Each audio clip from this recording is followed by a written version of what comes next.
नमस्कार दोस्तों, BCR news में आपका स्वागत है। मैं हूं आपका होस्ट एंड दोस्त शास्त्री और आज बहुत बड़ी खबर जो है सरकार की तरफ से आ रही है। क्योंकि जिस तरीके से मालवीय नगर में ये अग्निकांड हुआ है तो एनक्रोचमेंट को लेकर के बहुत बड़ी खबर आज सरकार की तरफ से आई है। तो आइए आपको भी दिखाते हैं कि आखिरकार ये खबर है क्या।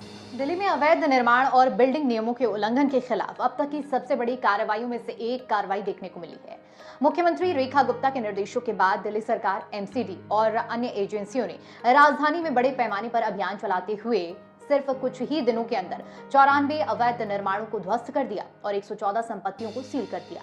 ये कार्रवाई उस दर्दनाक होटल अग्निकांड के बाद तेज हुई जिसमें कई लोगों की जान चली गई थी, जिसके बाद अवैध निर्माणों, फायर सेफ्टी नियमों की अनदेखी और अनाधिकृत व्यवसाय गतिविधियां जो थी उस पर गंभीर सवाल खड़े हुए थे।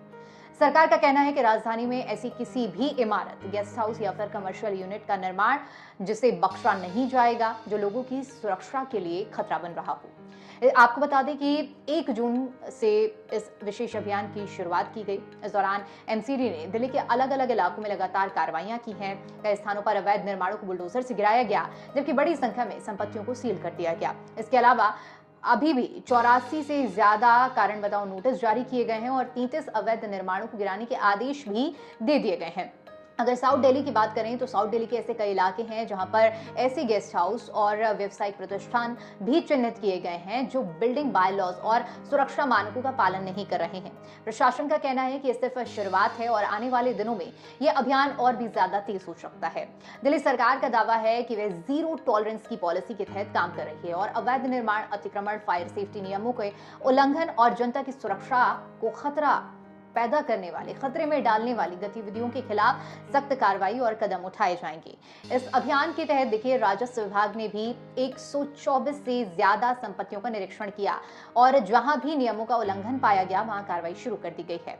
सरकार भविष्य में ऐसी घटनाओं को रोकने के लिए अस्थायी व्यवस्था बनाने पर भी काम कर रही है, जिसमें बिल्डिंग सुरक्षा मानकों की निगरानी और जवाबदेही बढ़ाने की योजना शामिल है। देखिए लोगों की सुरक्षा से किस तरह का खिलवाड़ किया जाता है, किस तरह से नियमों को ताक पर रखा जाता है, ये आपने मालवीय नगर में जो घटना हुई है, होटल में आग लगी है, उसको देखकर समझा होगा। और इसीलिए अब जरूरी है कि इस तरह के अभियान चलाए जाएं जिससे इस तरह की गतिविधियों पर रोक लगाई जाए। अब दिल्ली में ये जो कार्रवाई है इसको लेकर राजनीतिक बहस भी छिड़ गई है। एक तरफ सरकार इसे लोगों की सुरक्षा और कानून के पालन के लिए जरूरी कदम बता रही है, वहीं दूसरी तरफ कुछ लोग सवाल उठा रहे हैं कि क्या इतने बड़े पैमाने पर अवैध निर्माण पहले अधिकारियों की नजर से आखिर कैसे बचते रहे हैं। फिलहाल इतना तो साफ है कि दिल्ली में अवैध निर्माणों के खिलाफ सरकार ने बड़ा अभियान छेड़ दिया है और आने वाले दिनों में कई और इमारतें जहां पर बुलडोजर चल सकता है। ऐसे में जिन लोगों ने नियमों के विपरीत निर्माण किया है या फिर अपनी संपत्तियों का इस्तेमाल निर्धारित नियमों के खिलाफ नहीं किया है, उनके लिए ये कार्रवाई सबसे बड़ी चेतावनी मानी जा रही है। आपकी क्या राय है इस कार्रवाई पर, इस मुद्दे पर आप क्या सोचते हैं, हमें कमेंट करके जरूर बताइएगा।